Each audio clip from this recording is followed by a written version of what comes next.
Vamos abrir a palavra de Deus no Evangelho segundo Lucas, no capítulo de número 7.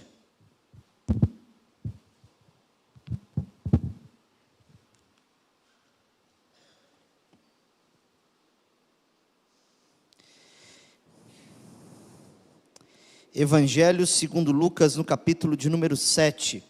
Nós leremos do versículo de número 36 até o versículo de número 50.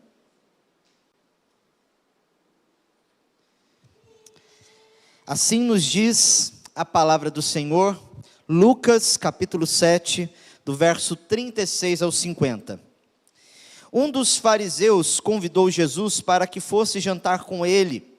Jesus, entrando na casa do fariseu, tomou lugar à mesa. E eis que uma mulher da cidade, pecadora, sabendo que ele estava jantando na casa do fariseu, foi até lá com um frasco feito de alabastro, cheio de perfume. E estando por detrás aos pés de Jesus, chorando, molhava-os com as suas lágrimas e os enxugava com os próprios cabelos. Ela beijava os pés de Jesus e os ungia com um perfume. Ao ver isto, o fariseu que o havia convidado disse consigo mesmo: se esse fosse um profeta, bem saberia que tipo de mulher é esta que está tocando nele, porque é uma pecadora. Jesus se dirigiu ao fariseu e lhe disse: Simão, tenho uma coisa para lhe dizer. Ele respondeu: diga, mestre. Jesus continuou: certo credor tinha 2 devedores. Um lhe devia 500 denários e o outro devia 50. E como eles não tinham com o que pagar, o credor perdoou a dívida de ambos. Qual deles, portanto, o amará mais? Simão respondeu: penso que é aquele a quem mais perdoou. Jesus disse: você julgou bem. E voltando-se para a mulher, Jesus disse a Simão: você está vendo esta mulher? Quando entrei aqui em sua casa, você não me ofereceu água para lavar os pés. Esta, porém, molhou os meus pés com lágrimas e os enxugou com os seus cabelos. Você não me recebeu com um beijo na face. Ela, porém, desde que entrei, não deixou de me beijar os pés. Você não ungiu a minha cabeça com óleo, mas esta com perfume ungiu os meus pés. Por isso, afirmo a você que os muitos pecados dela foram perdoados, porque ela muito amou. Mas aquele a quem pouco se perdoa, pouco ama. Então Jesus disse à mulher: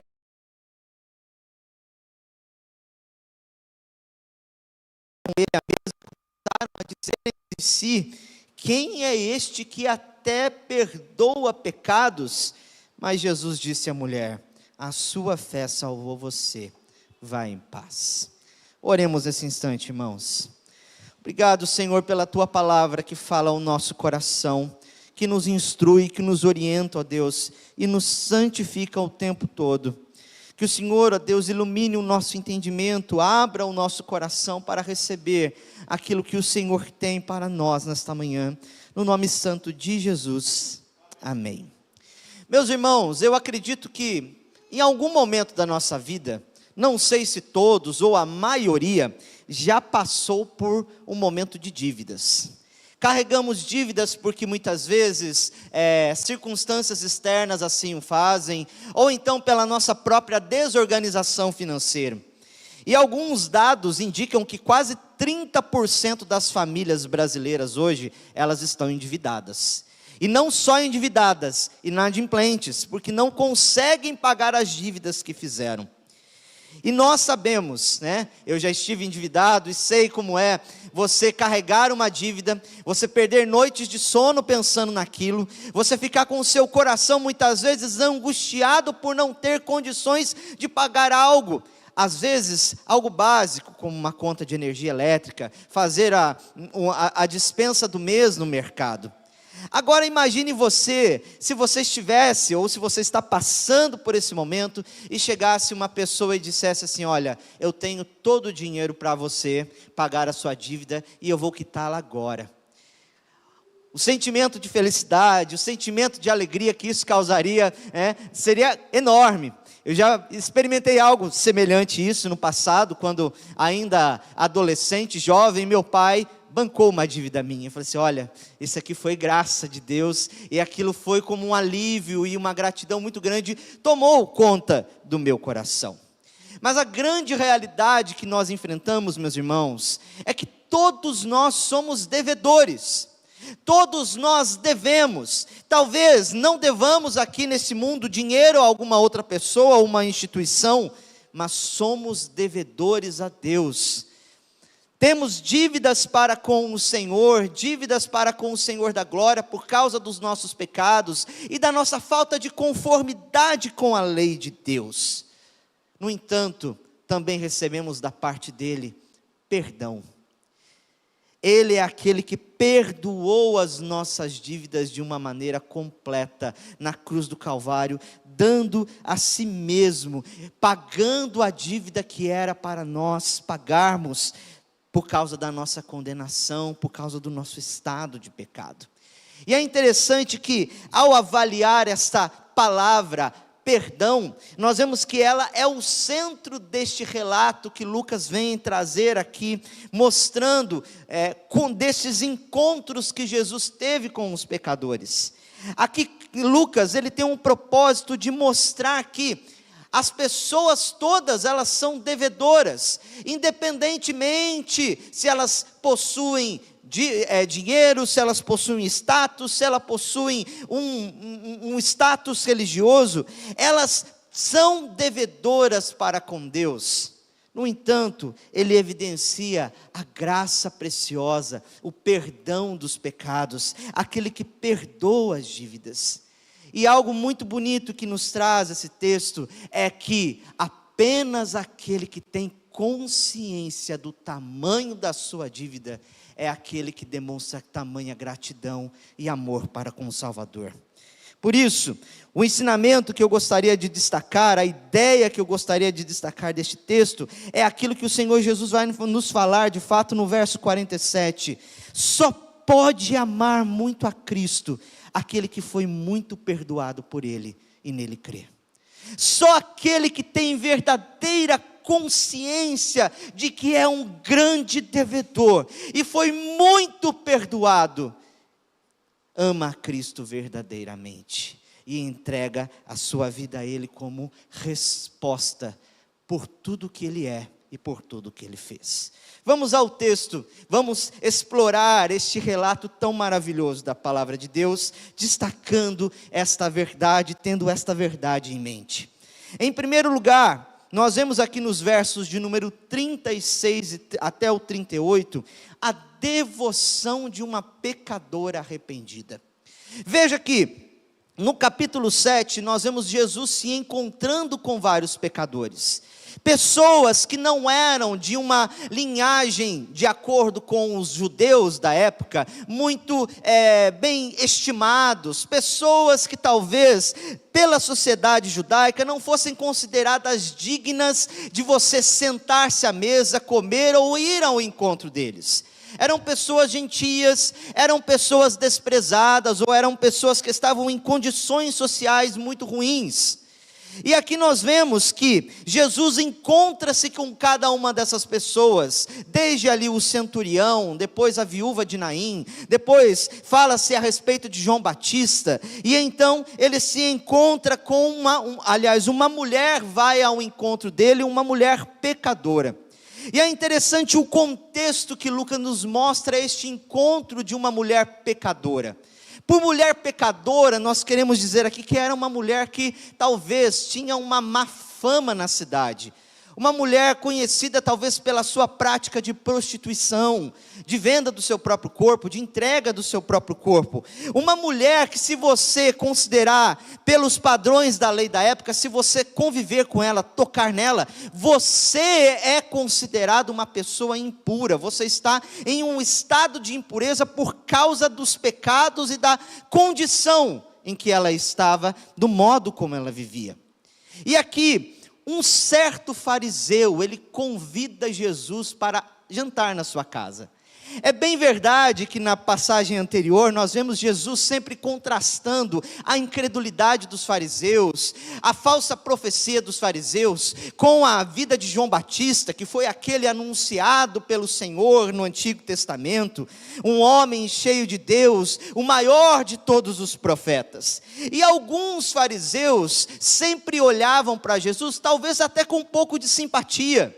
Nós vemos como o caso deste homem aqui, a quem Lucas vai nos mostrar que se chama Simão, como o próprio Nicodemos, que se encontrou com Cristo, como como nos diz o Evangelho de João no capítulo 3, eram homens que, apesar do farisaísmo, apesar da sua doutrina farisaica, eles nutriam certa simpatia e até mesmo criam no Senhor Jesus Cristo.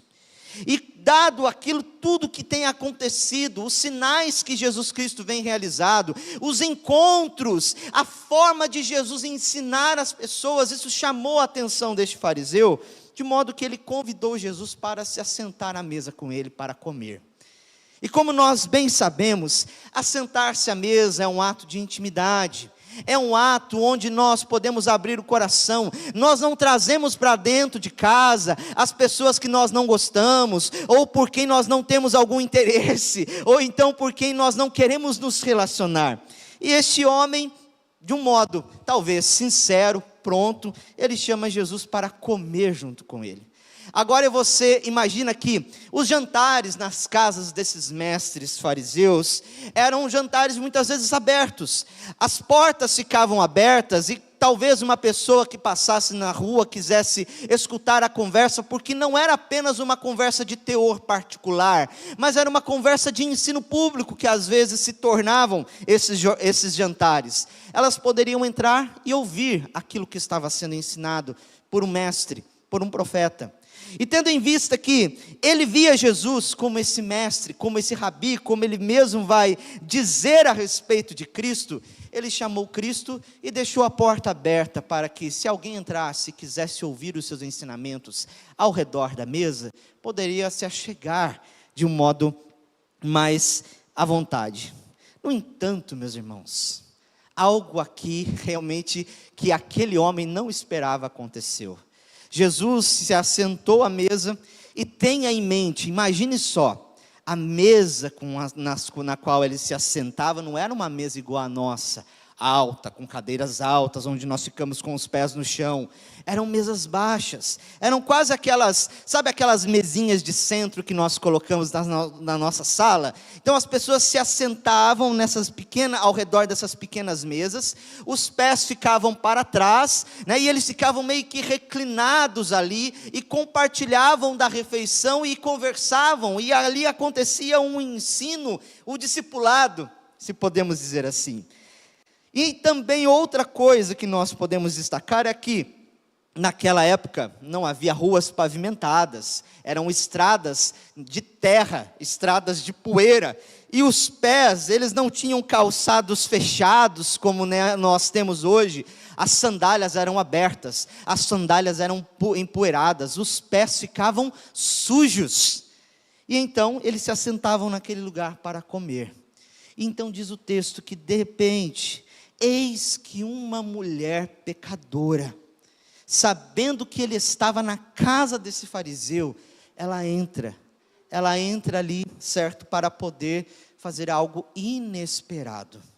Ela desamarra os seus cabelos, ela com as suas lágrimas, ela se achega aos pés de Cristo e começa a chorar sobre os seus pés, a lavar os seus pés com as suas próprias lágrimas e a secar os pés de Jesus com os seus próprios cabelos. E aqui, além disso tudo, ela traz um vidro, né, um alabastro com um perfume que muitas vezes era um perfume caro, um perfume que tinha um valor muito precioso. Esse vaso de alabastro se assemelha muito a um recipiente de porcelana ou alguma coisa desse tipo, onde você guarda algo de muito, muito valor. E ela derramava o óleo que estava sobre esse perfume em forma de óleo, sobre os pés de Jesus. E é interessante, meus irmãos, que nós não sabemos, mas o que o texto nos mostra é que esta mulher já tinha tido um contato prévio com Jesus.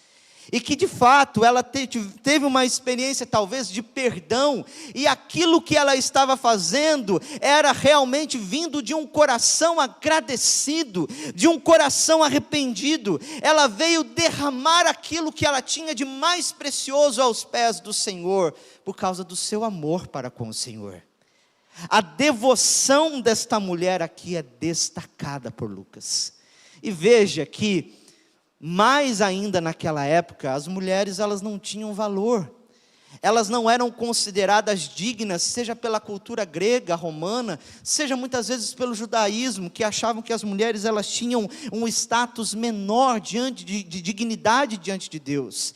E Lucas contrasta essa cena com a chegada desta mulher, e ainda pecadora, derramando perante o Salvador, numa cena pública, e talvez causando um grande constrangimento para os convidados, lavando os pés de Jesus, ali por detrás, quando ele estava reclinado. A atitude desta mulher, meus irmãos, revela o coração dela, revela aquilo que de fato ela entendeu, a experiência que ela teve com o Salvador, mostra o ato de entregar tudo que ela tem num ato de adoração, de verdadeira abnegação e de entrega total ao Senhor, em gratidão por tudo que Ele é e por tudo que Ele fez. E aqui eu destaco uma aplicação para nós. Quando nós pensamos em adoração, nós temos de ter em mente que a adoração é uma resposta verdadeira, abnegada e total ao que Cristo fez por nós. Aquela mulher compreendeu a realidade que ela era e a realidade nova que ela tinha, como nós vamos ver depois aqui pelo texto. Ela compreendeu de fato a figura, a pessoa que estava diante dela, que era o único capaz de transformar a situação em que ela estava vivendo, não apenas uma situação social, aparente, externa, mas uma situação do seu próprio coração, de modo que ela viu Jesus, ela soube que ali estava Cristo. Então o que ela fez? Ela entregou tudo que tinha de si. Irmãos, não pode haver adoração se nós não tivermos uma consciência dos nossos pecados e uma consciência de que nós fomos verdadeiramente salvos por Cristo. A adoração sempre vai ser uma resposta verdadeira, abnegada e total da nossa parte. Nós não adoramos só pela metade. A adoração, de fato, ela não existe pela metade, mas ela é completa, porque parte do entendimento daquilo que Cristo fez por nós, e daquilo que nós precisamos entregar a Ele constantemente na nossa vida, constantemente. Tudo o que nós temos e tudo o que somos, é entender que tudo pertence a Ele, é entender que toda a nossa vida é como aquele vaso derramado, aquele frasco de alabastro com óleo puro sendo derramado diante do Senhor. É tudo voltado para Cristo, para viver para Ele, total, de modo abnegado. E muitas vezes nós tratamos a adoração de uma maneira protocolar, de uma maneira muitas vezes deficitária, e não é assim que nós entendemos pela palavra de Deus. Cristo exige tudo de nós, responder com tudo o que temos e que somos, é a resposta certa àquilo que Ele realizou em nosso lugar. Em segundo lugar, o texto destaca não apenas a devoção de uma pecadora arrependida, mas a incredulidade de um coração duvidoso. Agora imagina, volta os seus olhos para o fariseu, aquele cara, aquele anfitrião que tinha convidado Jesus, que tinha montado uma mesa bonita para que todos pudessem se alegrar e aprender do mestre. Ao ver aquela situação, e presta atenção nesse verbo ver, como diz o versículo 39, ao ver isto, ao ver aquela mulher fazendo toda aquela ação de adoração, de devoção ao Senhor, ele fica escandalizado. Ele olha para ela ainda com os olhos carnais, ainda com os olhos movidos por preconceitos, ainda movidos não pela realidade transformadora do Evangelho, mas por aquela realidade do pecado, da queda, que nos faz enxergar o outro como menor do que nós mesmos. Ele viu aquilo e duvidou até do próprio Senhor Jesus. Ele confabulou consigo: se este fosse profeta de verdade, a ideia do texto, e se este fosse profeta, essa frase, ela traz bem essa conotação desdenhosa, essa conotação realmente que duvida da veracidade de Jesus ter sido um profeta, de ser um profeta de Deus.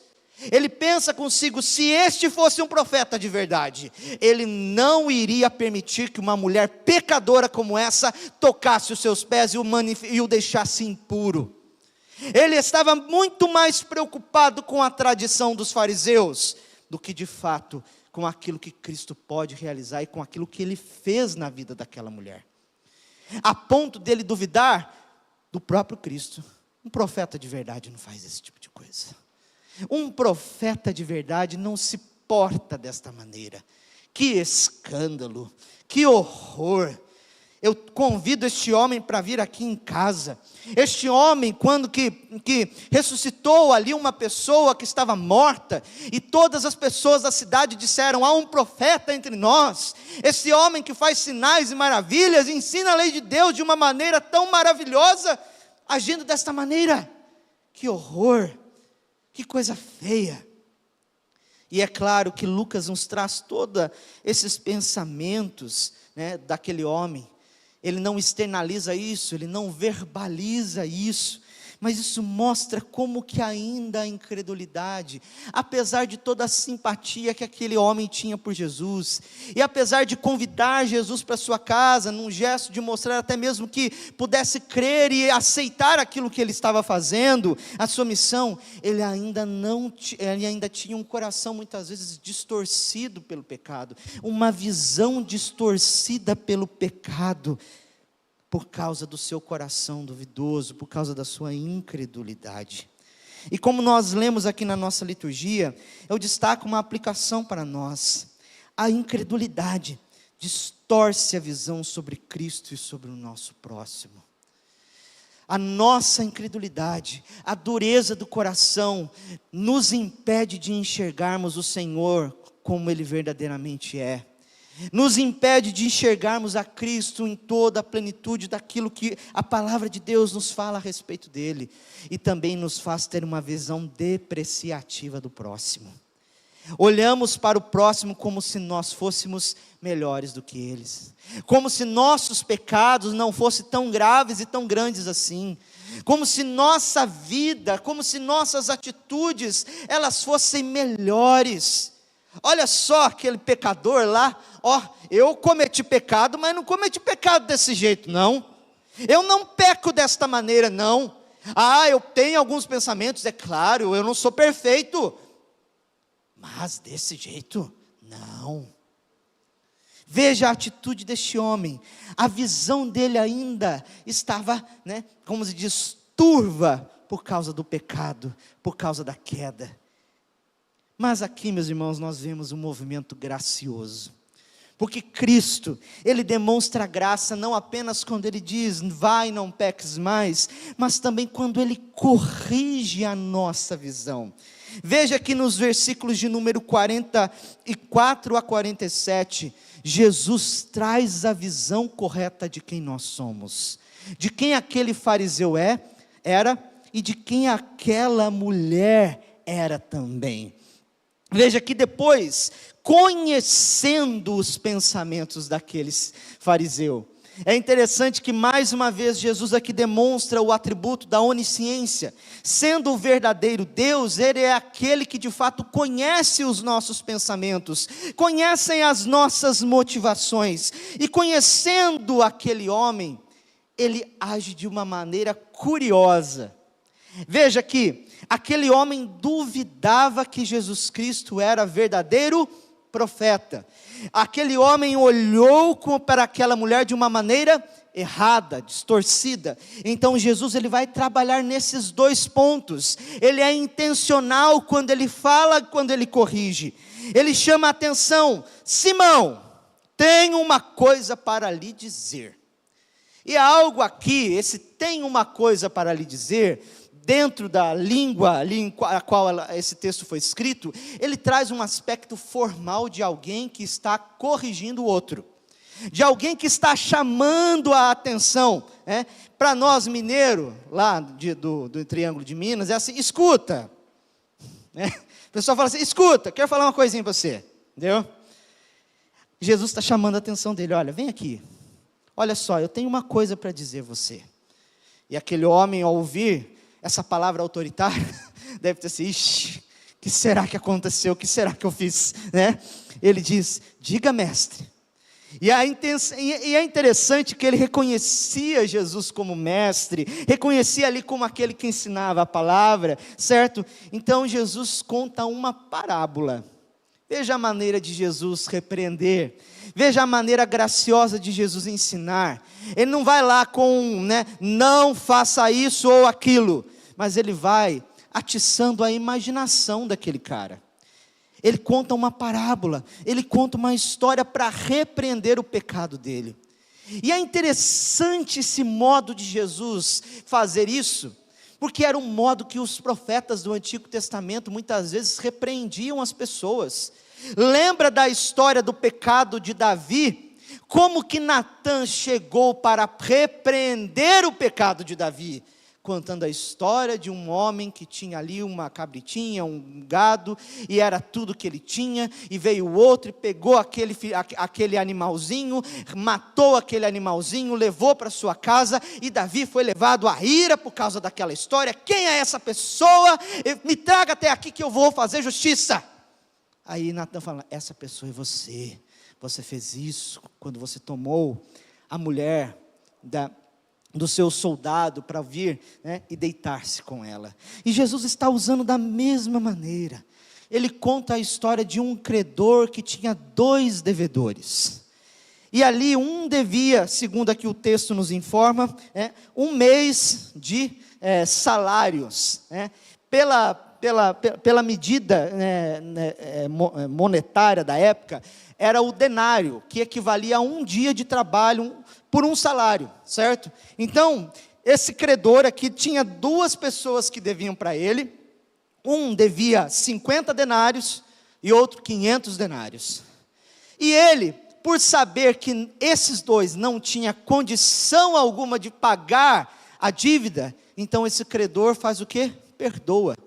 Um devia lá 1 mês de trabalho, o outro devia 2 anos de trabalho, e ele igualmente cancela, perdoa as dívidas dos 2.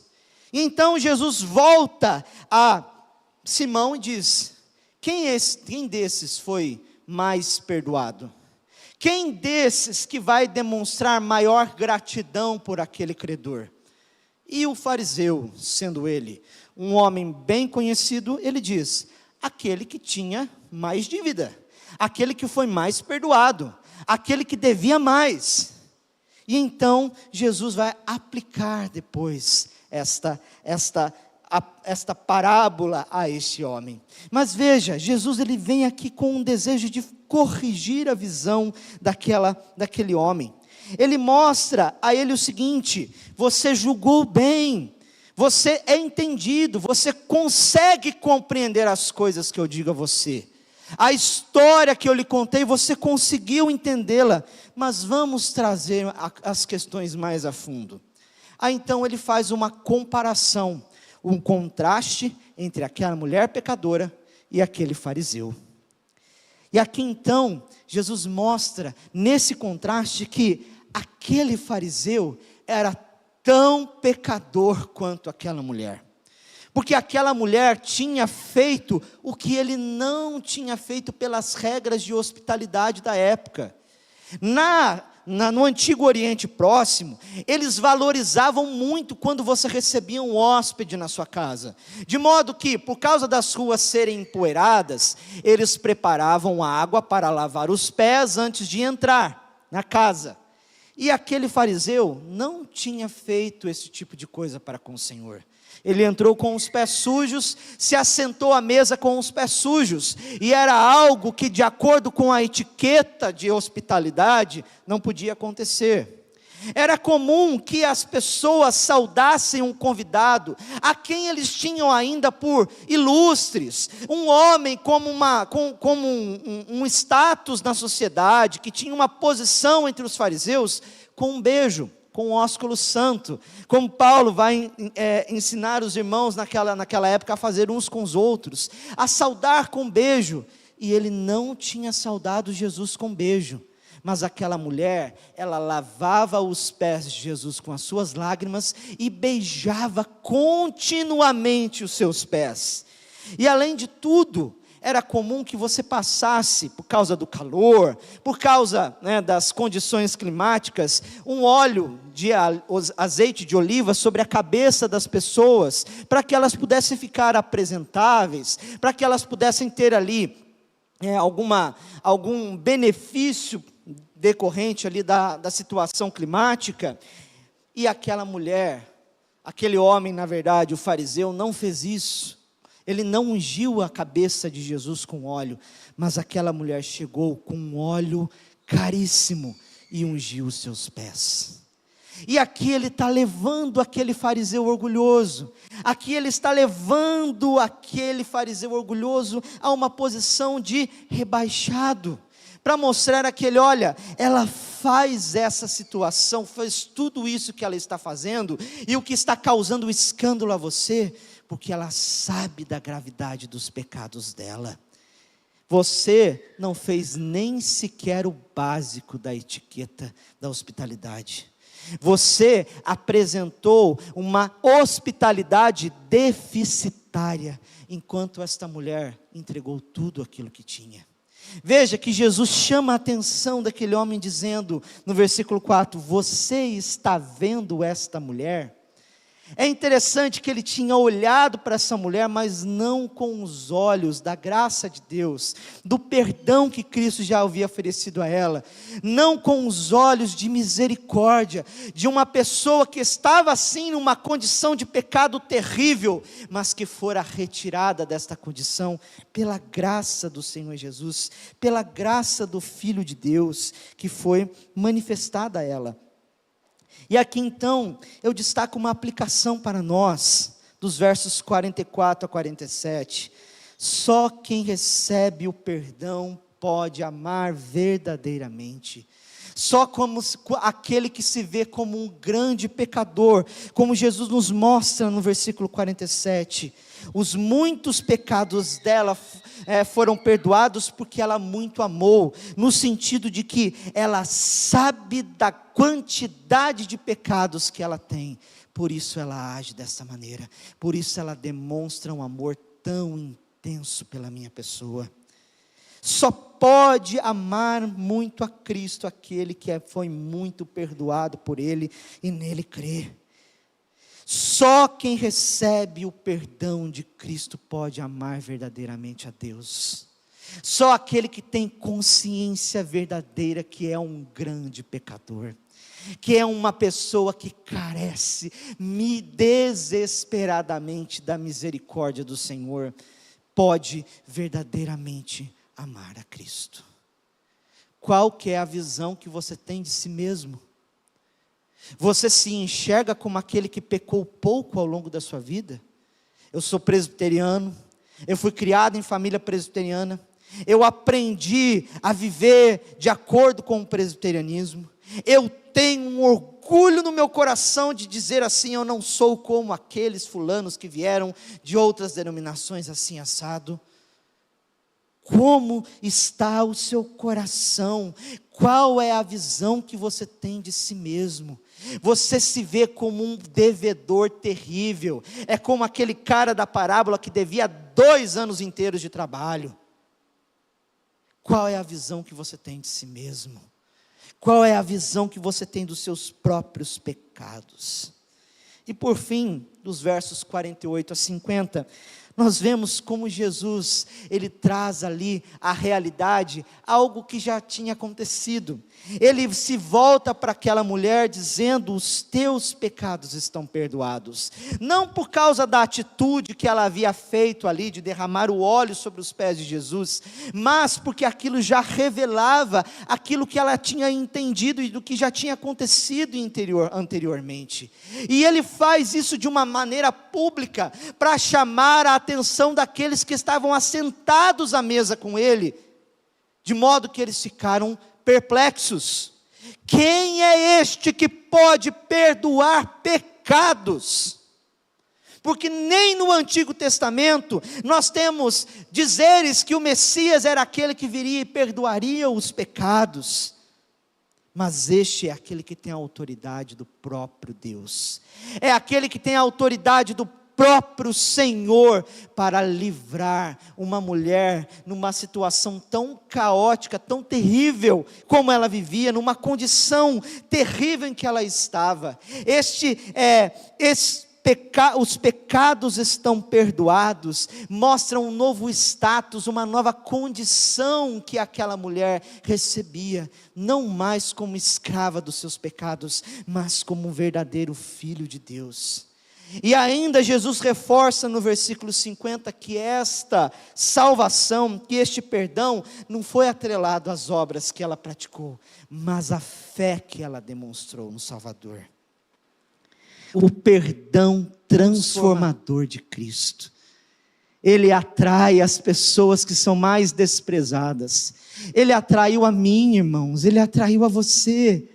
Ele é aquele que nos trouxe para perto e nos perdoou. Nós que éramos grandes transgressores da lei de Deus, nós que estávamos mortos nos nossos delitos e pecados, fomos verdadeiramente perdoados e salvos. Por isso eu finalizo destacando uma última aplicação: Cristo pode perdoar definitivamente os nossos pecados e mudar a nossa vida. Esta é a grande realidade do Evangelho. Não importa a sua história, não importa o teu passado, não importa os pecados que você cometeu ontem, não importa se você viveu na igreja a vida toda, não importa se você viveu fora dela a vida toda, o perdão e a transformação acontecem por meio do Evangelho de Jesus. Nós precisamos crer nele, e quando nós cremos, e quando nós somos perdoados, e quando nós temos ciência disso, podemos amar muito a Cristo, entregando tudo aquilo que temos e somos diante dele. Amém? Vamos nos colocar em pé nesse instante para orarmos ao Senhor.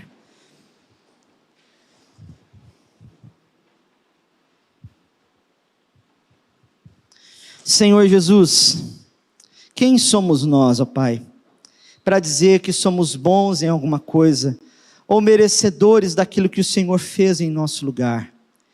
Pai, nós queremos agradecer ao Senhor e amar ao Senhor por tudo aquilo que o Senhor realizou por nós na cruz do Calvário, por ter nos perdoado verdadeiramente, por ter derramado sobre nós um perdão, ó Pai, que nós nunca poderíamos comprar. Que possamos ter consciência, ó Deus, de que somos muito devedores, de que carecemos demasiadamente de Ti, que nada na nossa justiça pode, Senhor Deus, ser colocado como um trunfo, como um troféu, como uma medalha em nosso peito para nos fazer vangloriar e achar que somos melhores do que alguém. Mas a Tua graça, Senhor, nos alcançou, o Teu perdão foi entregue a nós, e nós o recebemos de modo tão gracioso, e com, ó Deus, devoção, queremos adorar o Senhor por quem o Senhor é, e por aquilo que o Senhor fez. Que esta consciência esteja no coração do Teu povo, ó Deus, assim nós Te pedimos no nome de Jesus. E agora, irmãos, que a graça do nosso Senhor Jesus Cristo, que o amor de Deus o Pai e as doces e ternas consolações do Santo Espírito estejam sobre vós e sobre toda a igreja de Cristo espalhada pela face da terra, desde agora e para sempre. Amém.